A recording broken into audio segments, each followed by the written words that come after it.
Hello বন্ধুরা, welcome back to my channel. তো তোমরা সবাই কেমন আছো? আশা করতেছি ভালো আছো। আমিও অনেক অনেক ভালো আছি। তো আজকে আমরা যাইতেছি গিয়ে আমরা অনেক পুরান আগে স্কুল পড়তাম, আমরা অঙ্গনওয়াড়িত একটু ঘুরতাম যাইতেছি। অনেক দিন ধরে সেটা যাই না, তো ভাবতেছি একটু যাই গিয়ে ঘুরে টুরে। আগে তো কতই যেতাম, গিয়ে আম খাইতাম, লিচু খাইতাম, কাঁঠাল খাইতাম। তখন এই লেখা যাইতেছি আমি আর দীপা।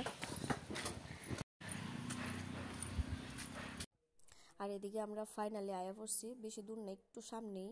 আর ওই নিচের রাস্তাটা দিয়ে সেটা নেমে স্কুলটা। আর আগে এত সুন্দর বাউন্ডারি আসলো না, এত সুন্দর আসলো না আমরা সময়, কিন্তু ওখানে অনেক সুন্দর হয়ে গেছে গা। আর কিন্তু আমরা যে সময় পড়তাম তখন স্কুলের মধ্যে অনেক ফলের গাছ আসলো, আম জাম লিচু, অনেক কথা সব ফল গাছ আসলো। কিন্তু ওখানে তো কিচ্ছুই ফল গাছ নাই, শুধু আম, কয়েকটা আমের গাছ আছে, আর শুধু লিচু আর কাঁঠালের গাছ আছে, আর অন্য কিচ্ছুই গাছ নাই।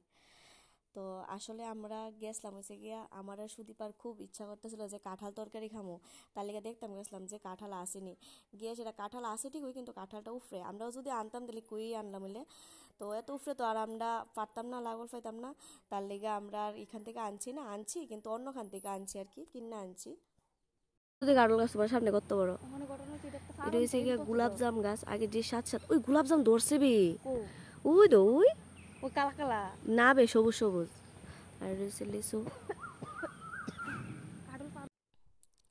আর ওই যে এখানে আমরা ধলাই নদীর ব্রিজটা দেখা যাইতেছে, তার লেগে তোমরা একটু দেখাই নিলাম। আর এদিকে আগে অনেক ফুল গাছ লাগাইতো, কিন্তু অক্ষণে বেশি একটা ফুল নাই, আছে কম আছে আর কি, বেশি একটা ফুল ফুটছে না। আর এদিকে সুদীপা দাঁড়িয়ে রয়েছে, দাঁড়িয়ে দাঁড়িয়ে অপেক্ষা করতেছে, দেখতেছে। এই যে টিনা দিদির কষ্টের কাঁঠাল, আজকে কাঁঠাল তরকারি বানায় খাইবো। বেচারি বেজান কষ্ট করে কাঁঠাল পাই আনছে আজকে, কিন্তু ব্লগ করতে বুঝলা গেছে গা। আমি কই যাই হোক, আমি যেহেতু লগে আছি আমি ব্লগটা একটু কন্টিনিউ কইরা দিই। ওই দেখো কাঁঠাল, কাঁঠাল তরকারি হইব আজকে হেরা বাড়িতে।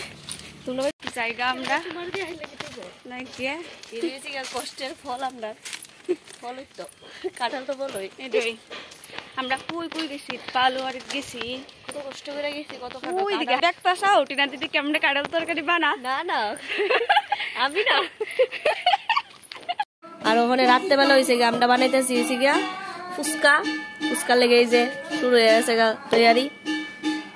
আর এটি তো বানাইতেছি ঠিকই, কিন্তু এটি জানি হইব নি, ভগবান জানে। আর এদিকে ফুচকাটি বাজানোর লেগে আমি তেলও বয়াই দিলাইছি। আর এদিকে প্রথমে একটা দিয়েছি, দিয়ে এসে চেক করতেছে আর কি হয়েছে নি। তো দেখতেছি যে আমরা কষ্টটা সার্থক হয়েছে, একটু একটু ভালোই মোটামুটি ফুলছে। তো আমি তো ভাবছিলাম অতটুকু ফুলতো না, আরেকদিনও বানাইছিলাম এমনটুকু করে সেটা, কিন্তু ফুলছে না। কিন্তু সেদিন আমার ভাগ্যটা খুবই ভালো আসলো যে ফুলছে, আর আমার খুব ভালো লাগছে যে এটা এমনভাবে ফুলছে। আরেকদিনও বানিয়ে সেটা খামো।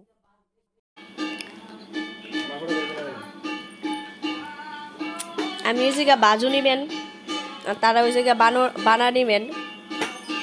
আর খুব খুশি লাগছে মনটা, ওদ্দুরই যে ফুলছে, ওদ্দুরই ধন্য আমি।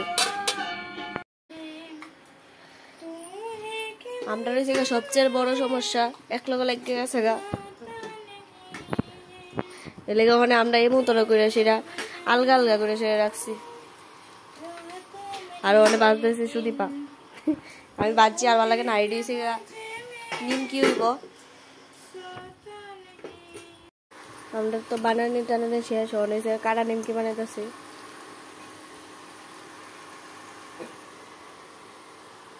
কয়টা বাজে দেও বৌদি, দুই বাড়ির মধ্যে দুই জল গুলছে। আর আলু ভর্তাটা তো খুব স্বাদ হইব মনে হইতেছে। আর ওই দেখো আমরা কষ্টের ফল। আর দেহ কাস্টমার কিতা কিতা দেও, আমরা ফুচকা খাইতে আসি, কিন্তু কেউ আর ফটো তুলনের কথা মনে নাই। কেউ সুবিধা করতেছে সরাই দাম বলে, খাওয়া না এত ব্যস্ত।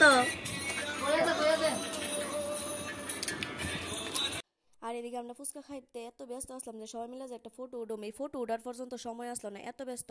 আসলে আমরা খুব তাড়াতাড়ি শুরু করছিলাম, কিন্তু খুব দেরি হয়ে আছে গা, ফুচকা বানাইতে বানাইতে 9:30 বাজে আছে গা। তো দেরি বাড়তে এদিকে অনেকটি ফুচকা ফুলছে না ভালো করে, এর লেগে আমি দিয়ে খাইলেছি আলু ভাতে। তো ভিডিওটা কেমন লাগছে কমেন্টে অবশ্যই জানাও, ভালো লাগলে অবশ্যই লাইক শেয়ার সাবস্ক্রাইব করে পাশে থাকছে।